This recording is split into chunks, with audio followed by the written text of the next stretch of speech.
The lights in the studio were blinding, but the tension was even brighter. It was supposed to be just another night of political theater, Tucker Carlson, the conservative firebrand, facing off against Jasmine Crockett, the rising Democratic star and civil rights attorney. The producers had billed it as a debate for the ages, a chance for two of America's most polarizing voices to go head-to-head on live television. But no one, not the viewers, not the crew, not even the guests themselves, could have predicted how quickly the script would be torn to shreds. The opening moments were almost routine. Tucker, with his trademark smirk and perfectly parted hair, welcomed the audience with a monologue about woke overreach and the dangers of identity politics. He framed the night's topic, diversity, equity, and inclusion programs in government, as a threat to American values, a new form of discrimination that, in his words, punishes hard-working Americans for the color of their skin. He was in his element, tossing out rhetorical grenades, confident that his audience would nod along. Jasmine Crockett, however, was not there to play defense. She sat poised, her posture straight, her eyes unwavering. She wore a deep blue suit, the color of calm seas before a storm, and when Tucker finished his opening salvo, she simply smiled. It was the kind of smile that said, "I've heard this all before, and I'm ready." "Thank you, Tucker," she began, her voice measured but strong. "I appreciate your concern for fairness. But let's be honest about what's really happening here. When you talk about reverse discrimination, what you're really saying is that you're uncomfortable with a world where everyone gets a fair shot. You're not defending equality, you're defending privilege." The studio audience, carefully selected for balance, murmured. Tucker's eyes narrowed, but he kept his composure. "I'm defending the idea that people should be judged on merit, not on the color of their skin," he shot back. "Isn't that what Dr. King wanted?" Crockett didn't flinch. Dr. King wanted justice. He wanted a world where the content of your character mattered, but he also knew that you can't ignore history. You can't pretend that centuries of exclusion just disappeared because we passed a few laws. Day programs exist because the playing field was never level to begin with. They're not about punishing anyone. They're about correcting a system that was designed to benefit some at the expense of others. Tucker leaned forward, sensing an opening. "So you're saying that the only way to fix discrimination is with more discrimination?" Crockett shook her head. "No, Tucker. I'm saying that you can't fix a broken system by pretending it's not broken. You can't heal a wound by ignoring it. Day isn't about giving handouts, it's about removing barriers. It's about making sure that talent isn't wasted just because it comes in a package you didn't expect." The debate was heating up, and the producers in the control room exchanged glances. This was the kind of exchange that made for viral clips, the kind that would be dissected on social media for days. But as the conversation turned to specifics, it became clear that Crockett had come prepared, not just with talking points, but with receipts. Tucker tried to pivot. "Let's talk about qualifications. Isn't it true that these programs sometimes result in less qualified people getting jobs or promotions over more qualified candidates?" Crockett's eyes flashed. "Let's talk about qualifications, Tucker. Let's talk about the fact that for decades, black doctors with better credentials were paid less than their white counterparts. Let's talk about black engineers who were denied jobs while less qualified white candidates got hired. Let's talk about black students rejected from universities that were literally built by enslaved labor. If you want to have a conversation about merit, let's start by acknowledging who's been denied a fair shot for generations."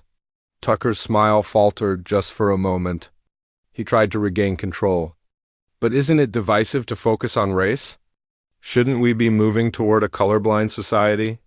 Crockett leaned in, her voice soft but unyielding. "Colorblindness is a luxury for people who've never been defined by their color. For the rest of us, pretending not to see race doesn't erase the impact of racism. It just makes it easier to ignore. If you want unity, you have to start with honesty." The audience was silent now, hanging on every word. Tucker glanced at his notes, searching for a new angle. "But what about the people who feel left behind? The white working class who feel like they're being blamed for things they didn't do?" Crockett nodded. "I understand that pain. But the answer isn't to pit working people against each other. The answer is to recognize that the same systems that held black and brown people back also exploit poor and working class, white Americans. The real enemy isn't diversity, it's inequality, and the only way we fix it is by facing the truth together. For a moment, Tucker seemed genuinely at a loss. He looked to the producers as if hoping for a commercial break, but the cameras kept rolling. Crockett seized the moment. You know, Tucker, you talk a lot about freedom. But freedom without justice is just a slogan. Real freedom means everyone gets a fair shot, not just the people who look like you or me or anyone else. That's what DEI is about. It's not about taking something away from you. It's about making sure no one gets left behind. The first round was over and the score was clear.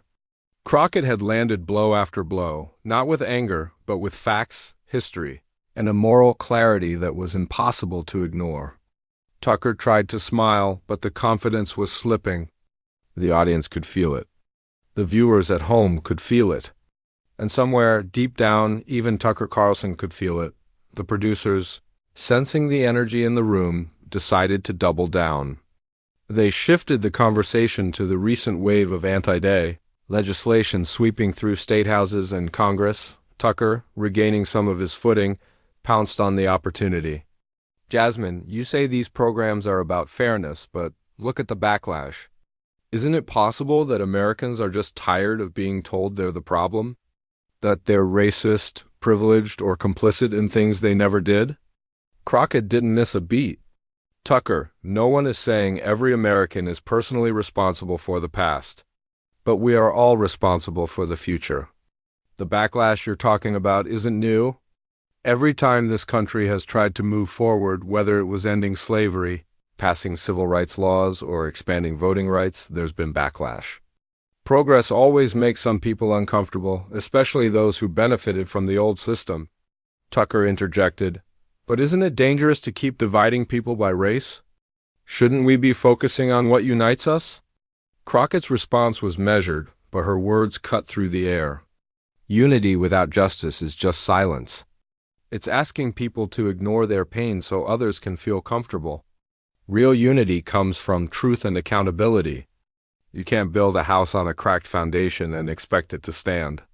We have to fix what's broken before we can move forward together. Tucker tried to steer the conversation back to policy. Let's talk about the Dismantled DEI Act. Critics say it's about eliminating waste and bureaucracy. Why should taxpayers fund programs that, in their view, don't help everyone equally? Crockett leaned forward, her hands folded on the table. Because equality isn't the same as equity. If you give everyone the same pair of shoes but only some people have feet that fit, you haven't solved the problem. DEI programs are about making sure everyone has what they need to succeed. And the data is clear. Organizations with diverse teams perform better, make smarter decisions, and are more innovative. This isn't just about fairness, it's about results. Tucker pressed, but what about the people who lose their jobs because of these programs? Isn't that just creating new victims? Crockett shook her head. No one is saying change is easy, but the real victims are the people who never got a chance in the first place. The people who were locked out, overlooked, or told they didn't belong. If we're serious about opportunity, we have to be serious about removing barriers. That means confronting uncomfortable truths, not running from them. The conversation turned personal. Tucker, sensing the need to regain control, tried to put Crockett on the defensive. You talk about lived experience, but isn't it possible that your perspective is just as biased as anyone else's? How do you know you're right? Crockett smiled, a flash of warmth in her eyes. Of course I'm biased, Tucker. We all are. But the difference is I'm willing to examine my bias. I'm willing to listen, to learn, to change. That's what progress looks like. It's not about being perfect, it's about being honest. The audience responded with a ripple of applause. Tucker, momentarily thrown, tried to pivot. Let's talk about crime. Some people say that focusing on DEI distracts from real issues like public safety, education, and the economy. Crockett's answer was swift. That's a false choice. We can care about more than one thing at a time. In fact, the issues are connected. When people feel excluded or targeted, it breeds resentment and instability. When everyone feels like they have a stake in society, crime goes down, education outcomes improve, and the economy grows. Day isn't a distraction, it's a solution. Tucker's frustration was starting to show. He glanced at the clock, then back at Crockett.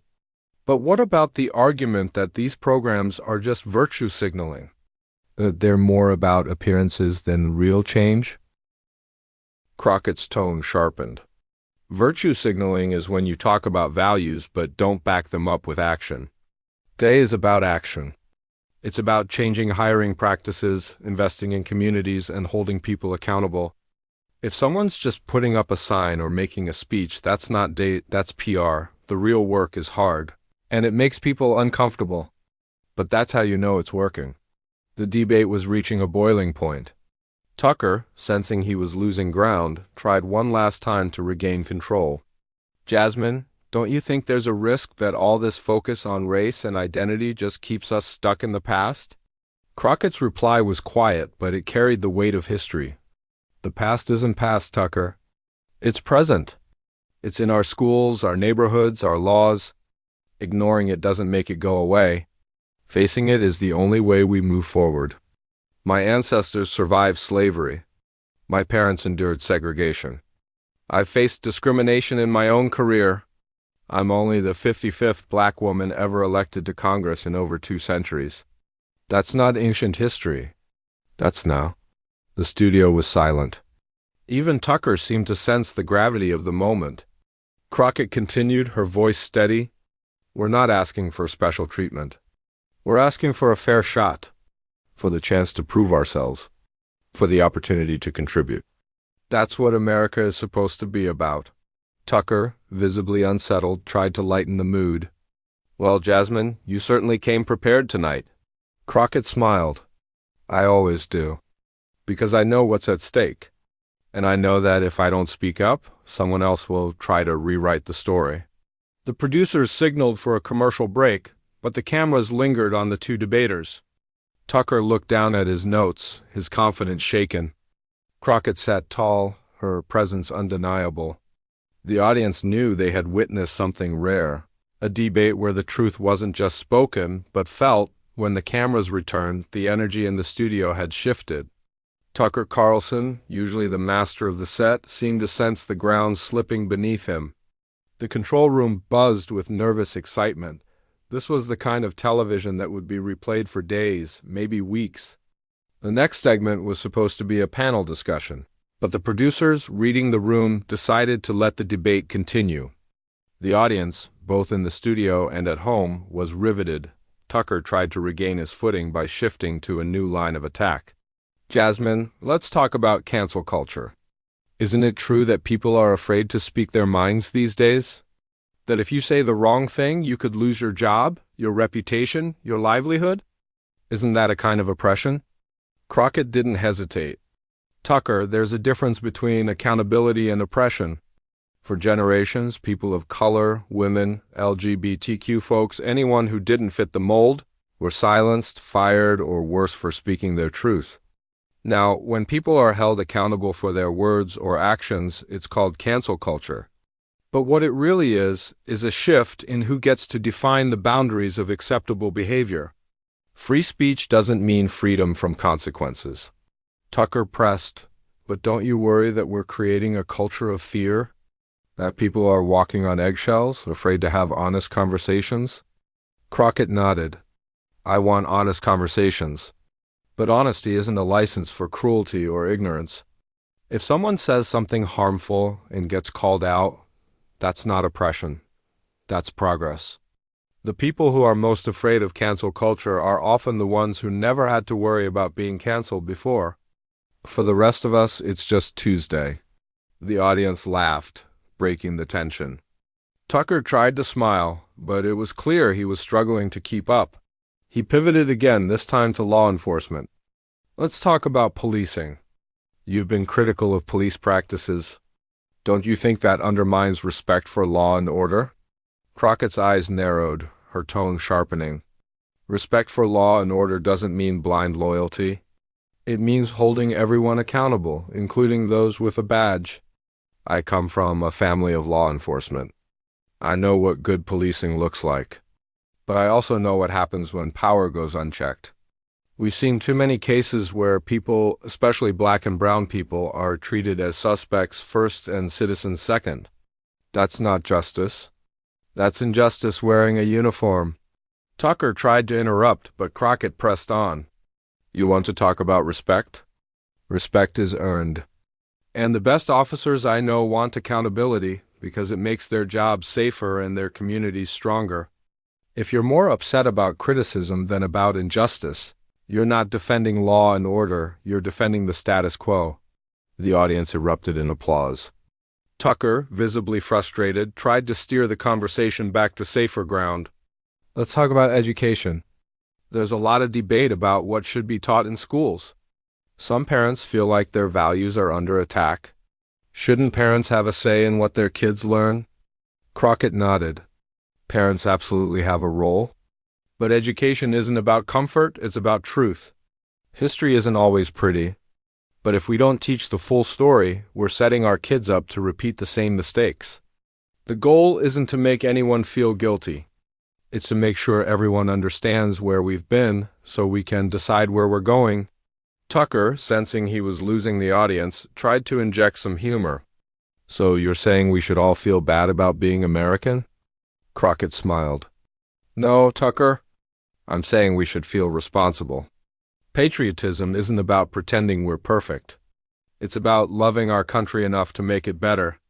That means facing hard truths, not running from them. The conversation turned to the future. Tucker, perhaps realizing he was outmatched, tried to find common ground. What's your vision, Jasmine? If you could wave a magic wand, what would America look like? Crockett paused, her expression thoughtful. My vision is simple. An America where everyone, no matter their race, gender, background, or zip code, has a real shot at success. Where justice isn't just a word, but a reality.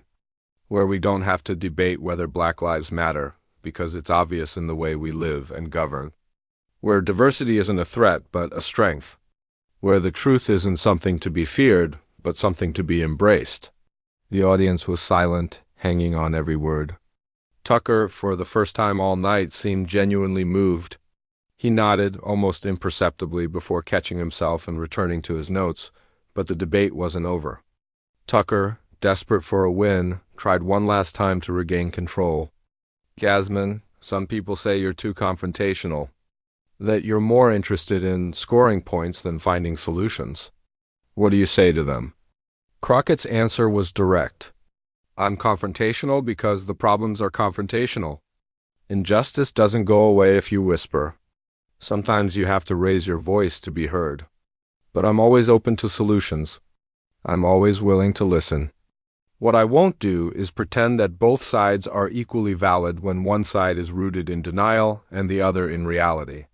Tucker, out of arguments, looked to the producers for help, but the cameras kept rolling. Crockett leaned in, her voice soft but firm. You invited me here to debate, Tucker, but this isn't about winning or losing. It's about telling the truth. And the truth is, America can't move forward if we keep pretending the past doesn't matter. The studio was silent. The audience, the crew, even Tucker himself seemed to sense that something important had just happened. The debate had started as a clash of ideologies, but it had become something more. A reckoning, a moment of clarity in a world too often clouded by spin and distraction.